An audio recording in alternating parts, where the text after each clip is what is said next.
қадірменді көрермендер, эфирде университет жаңалықтары. Сіздермен бірге мен Өтемісқызы Асылай, осы аптадағы жаңалықтар легімен таныстыратын боламын.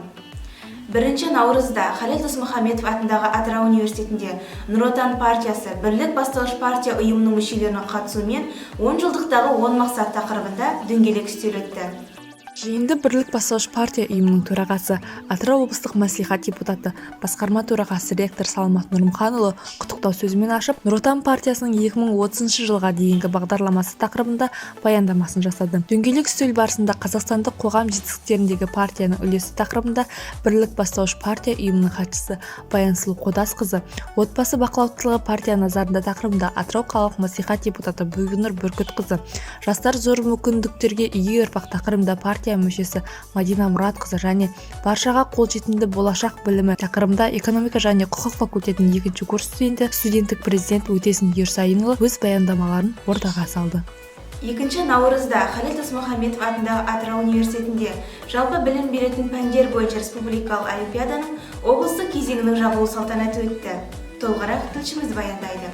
Шараға облыстық білім беру басқармасының басшысы Сатқан Ыбырайұлы, Халел Досмұхамедов атындағы Атырау университетінің басқарма төрағасы ректор Саламат Нұрмұханұлы және аудандық білім бөлімінің басшылары мен олимпиада жеңімпаздары қатысты.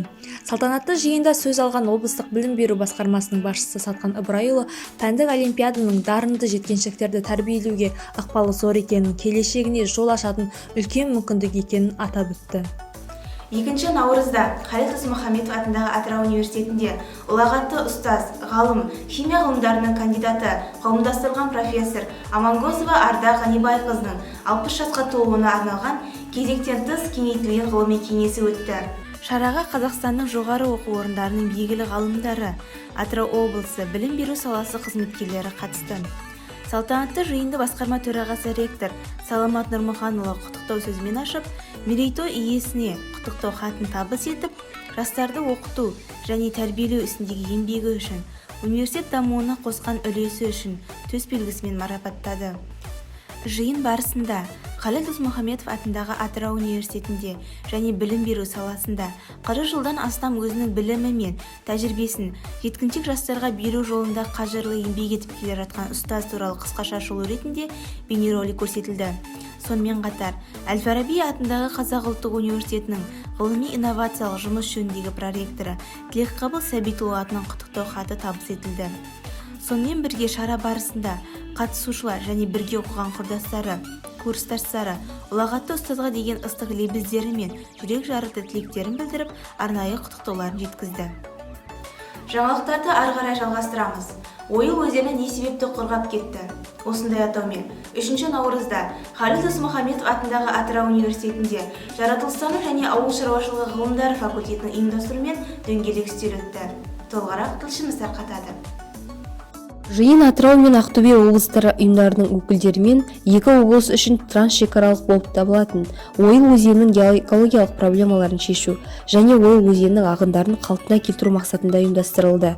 Zoom платформасы арқылы өткен шарада Қызылқоға ауданы Миялы ауылының тұрғыны, қорғаныс саласының зейнеткері Есенбай Самегұлы Ойыл-Қиыл өзенінің проблемалары туралы, Баишев университетінің ауыл шаруашылығы және экология кафедрасының доценті Ержан Тәжібайұлы Ақтөбе облысы кіші өзендер флорасының тарихи зерттелуі турасында, Атырау гидрогеология жауапкершілігі шектеулі серіктестігінің бас директоры Нұргүл Едігеқызы Ойыл өзенінің жерасты суларымен байланысы жөнінде баяндамаларын жасады.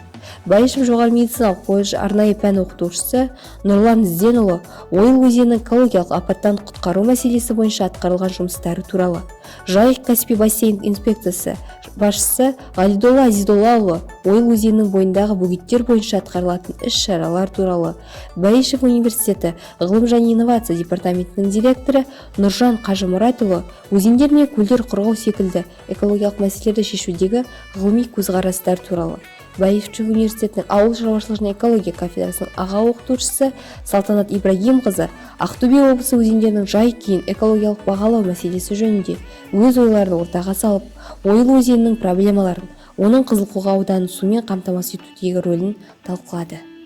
4 наурызда Халел Досмұхамедов атындағы Атырау университетінде Қолданбалы этносаяси зерттеулер институтының жауапкершілігі шектеулі серіктестігінің директоры, белгілі саясаттанушы Талғат Қалиев келіп, университет ректоры Саламат Нұрмұханұлымен кездесті. Кездесу барысында екі жақты әріптестікті дамыту мәселелері талқыланып, ғылыми зерттеу саласында ынтымақтастыққа қол жеткізу меморандумына қол қойылды. Осы аптадағы жаңалықтар легі осындай. Сіздермен болған мен Өтеміс Қызы Асылай. Келесі аптадағы жағымды жаңалықтармен жүздескенше аман сау болыңыздар.